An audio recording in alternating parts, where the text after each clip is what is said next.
if all of them pledged their vote to a different candidate or third party, you'd have both the Democrats and the Republicans coming around doing things like criminal justice system reform, police reform, and immigration reform. They would put those things on the table to try to get us to vote for them.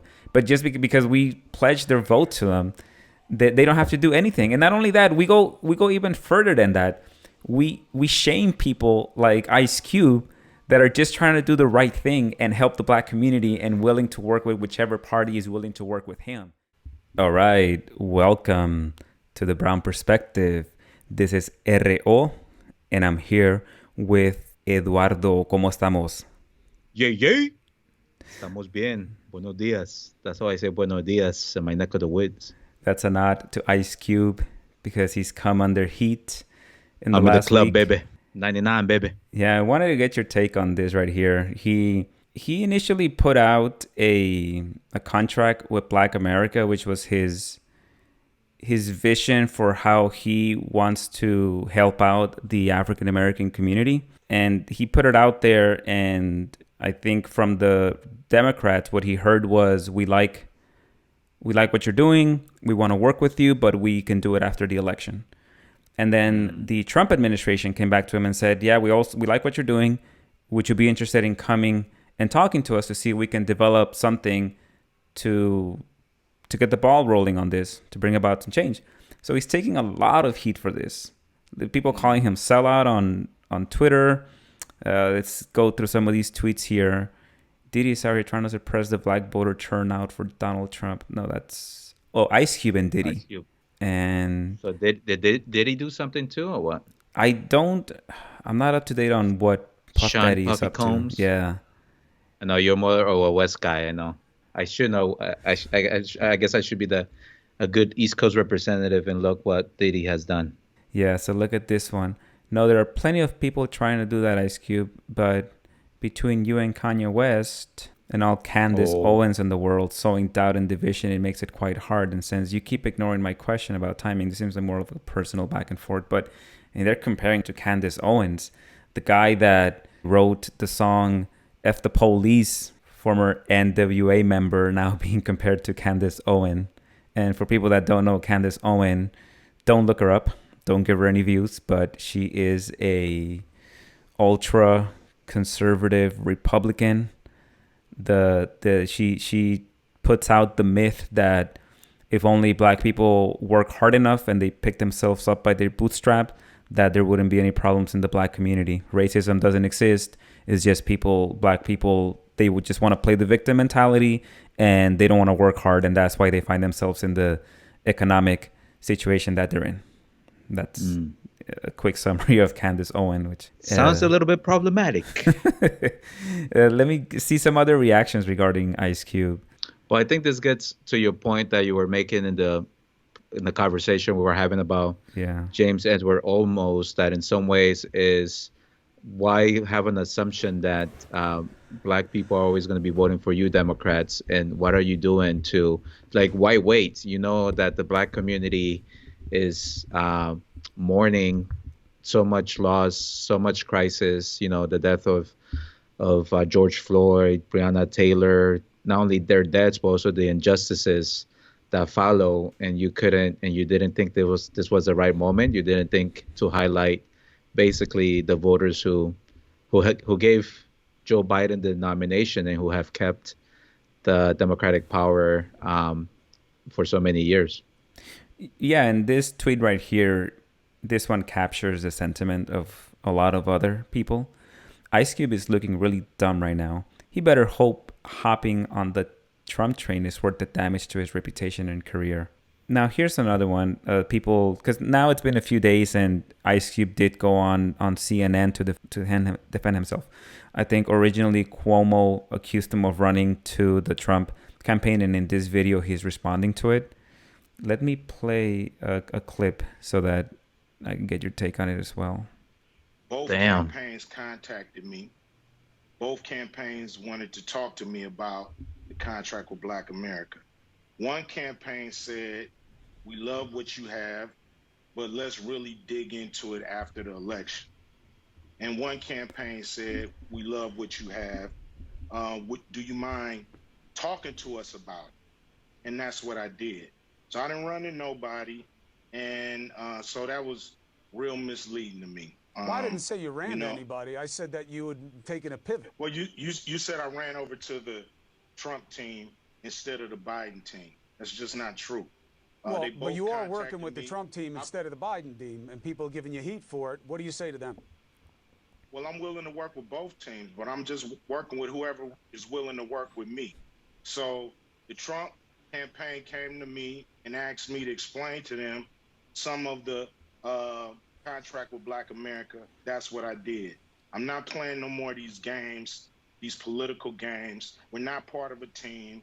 We have very broad problems, especially the wealth gap in this country when it comes to Black Americans. So I'm going to whoever's in power, and I'm going to speak to them about our problems specifically. I'm not going there talking about minorities. I'm not going there talking about people of color or diversity or none of that stuff. I'm going there for Black Americans, the ones who are the descendants of slaves. And let's leave it at that. I think that captures, because there's an exchange that's been going on. You have to go back and watch the original piece from Cuomo to see how he phrased it, and that's what you have. And initially, I had heard that CNN canceled an appearance with him. He's already talking here, addressing the controversy. So initially, CNN canceled an appearance that Ice Cube was scheduled to have with them. But see, this is the issue that. Well, wait. Well, first of all, let's talk about Ice Cube's Corona-19 beard. That's right. Yeah, he looks good. Cool. All right, but go ahead, make your point. Well, this is the big problem that you see out of the anti-Trump establishment, especially the Democrats, that they think that just because you're Black, you're, like you said earlier, you're automatically going to vote Democrat, and if you don't, then there must be something wrong with you. I can see that argument to some extent, but the minute that you start attacking someone like Ice Cube that wants to help the Black community just for working with Trump, if you're going to hold them to that standard, then you might as well then speak out against all of the Democrats in the Senate and the House that compromise with the Republicans on anything, right? Yeah. If you're going to hold Ice Cube to that standard, you have to be consistent everywhere else. And by the way, but not only that, they compromise with the Republicans on things that are detrimental to Black and brown people. Yeah. And by the way, if you listen to what Ice Cube is saying, he the way that he has now come around to interpreting both of these parties is that there's an evil one and then there's a lesser evil one. So even if he waits around until after the election and Biden wins, that party is still not good for African Americans. Yet he's still going to have to work with them. So he's going to have to figure out a way to compromise with either of them, even though he doesn't agree with the Democrats or the Republicans. Yeah, and the issue here is that I guess that the Biden administration didn't want to rock the vote with their moderates. So they were like, hey, it looks like we're winning. We know you're an important constituency, but we'll talk to you afterwards, after we get there. And into the strategy of the other campaign, they were like, "Oh, that's interesting. Come talk to us. Let's get some press and let's talk about where our interests are aligned." Yeah, and obviously they're trying to get reelected and at least salvage some of the African American vote. And that's why it's so important, as I mentioned before in our previous recording, it's so important not to pledge your vote to these candidates ahead of time, because then they won't do anything for you, because they won't feel pressure to have to. You have to keep them guessing. Even if you are going to vote for them, wait until the last minute to do that. Make them think that you're going to vote third party or for some other candidate. They have to earn your vote. If all of the Latinos, the African Americans, the Asians, even the Native Americans, if all of them voted, if all of them pledged their vote to a different candidate or third party, you'd have both the Democrats and the Republicans coming around doing things like criminal justice system reform, police reform, and immigration reform. They would put those things on the table to try to get us to vote for them. But just because we pledged their vote to them, They don't have to do anything. And not only that, we go even further than that. We shame people like Ice Cube that are just trying to do the right thing and help the black community and willing to work with whichever party is willing to work with him. But all of a sudden, the discourse has gotten so bad here that even doing that is problematic, and people start calling him a sellout. And because that mentality that Ice Cube being black, he owes his support and he owes his allegiance to Biden or the Democrats, and he can't possibly expect to be able to work with Trump and not receive blowback for that. And then when you think about how his political career had to do so much about, or his life, the early part of his life had to do so much with the repercussions of some of the policies that the Reagan Republicans, that the Bidens had instituted against his community, and the criminalization of him, of his body, of his homies, of his neighborhoods. Exactly. So it's like, it's crazy because they're not willing to have that nuanced conversation.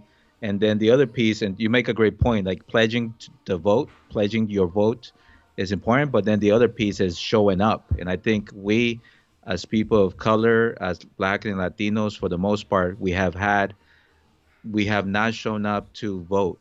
And I think that's a problem too, because then it's like, oh, it doesn't matter if they pledge the vote or not, they don't show up. They don't drive the numbers that we need. I think if every Black, Latino, Asian, Native American person who's eligible to vote voted, I think we were having very different conversations like the ones that you're proposing would be happening if we both didn't pledge our votes and if we showed up consistently to vote. Yeah, because they'll notice that. And by the way, that's an excellent point that you mentioned with Ice Cube, that he did come of age in the early 90s, late 80s, early 90s, when all of these policies of over-policing the Black community and the over-criminalization of the Black community affected him directly. So you're talking to someone that saw the direct consequences of Democratic policies as well as Republican policies, but mainly Democratic policies after 1994. Or the establishment policies, yeah, as you would probably call it. The law and order policies. Mm-hmm. And so this is where he's coming from, but you have all these people that are attacking him, but it is good to see that there's also a lot of people that are coming around and saying, look, no, he's trying to do what's right for the Black community. And yeah, so this is an interesting one. So we'll keep an eye out on this one. Sell out or cashing in, man. Sell out or cashing in. Yeah, well, this is different. This is no. And in respects to Cube, that he's having, he's defending his side. Yeah, and he's standing up for himself too. He's coming back and he's holding his ground, and he's not coming out offering apologies and saying that, because he shouldn't apologize for trying to do what's good for the right community. Not at all. Like, I think he's always been so creative, so consistent, and so intellectual. I mean, from his music to this point, and the fact that he's defending. And I think let's also talk about, like, it's about who sets the narrative. And then you have CNN and Cuomo and other white people trying to send a narrative that's not accurate, that doesn't understand where Ice Cube is coming from. So kudos to him for standing up, for defending his point. And I think forcing all of us to have a difficult conversation about what's happening, right? And I think, and I mean, this is interesting. And then we kind of get into some, I guess part of it, we also need to be careful, because I know there are people out there who are trying to split the community, who are trying to split the vote, who are trying to instill fear, anger, and we also cannot let people do that, whether they're actual people or they're foreign actors who are doing it either for their entertainment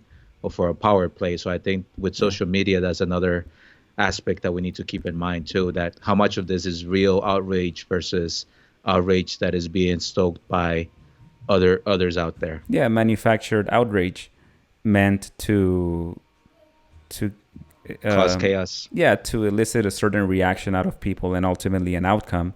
And so let me close it out with this, because I need to wrap this up. The Republicans actively try to suppress the vote because it benefits them, because they know that if the higher the turnout, the more likely it is that it's going to be Democratic leaning people voting because the country is shifting towards a young demographic that votes predominantly Democrat. But also that doesn't mean that that's what the Democrats want, that the Democrats want full 100% turnout from the voters, because then they would have to give them what the voters want. The Democrats just want enough turnout so they can win. I think they're actually afraid of every single Latino in the community voting, or African Americans, or other non-white groups, because then they would have to put something on the table. We would make our demands heard, and they would have to respond to those. And you see that because neither party is proposing making it easier for people to vote. They're not saying let's make it a holiday, a national holiday, so people can vote on a Tuesday, or let's have people vote on a Sunday, or let's use technology to allow people to vote online. Let's put voting on the blockchain. I mean, dude, there's so many different ways that you can make it so that you make voting more accessible, but neither party does that. But in some states like California, we do have the opportunity. And actually today is the start of early voting, in-person voting in California. You have been able to vote early since the 5th. So again, you make a good point, but I also think that there's states like California who have made it easy for people to vote. And now that everybody got a ballot in the mail, we'll see how many people actually respond and either drop it off at the mailbox, an official drop box, or go vote in person. Now that they have 10 days to do so. So that's 2 weekends that people can vote. No, that's a good point. But to your point, it's not a holiday, and it's not like let's all go and vote like it's in some parts in Latin America. So maybe that will be the next thing. Maybe that'll be the Brown Perspective Initiative. Yeah, there you go. Órale, pues, as Edward James Olmos would say, órale. Let's wrap this up, ese. Sounds good. So follow us on the Brown Perspective. Like us on YouTube. We also are on Twitter and IG, Instagram at Brown Perspect TV. Thanks for joining us, and hope you like this conversation. Nos vemos.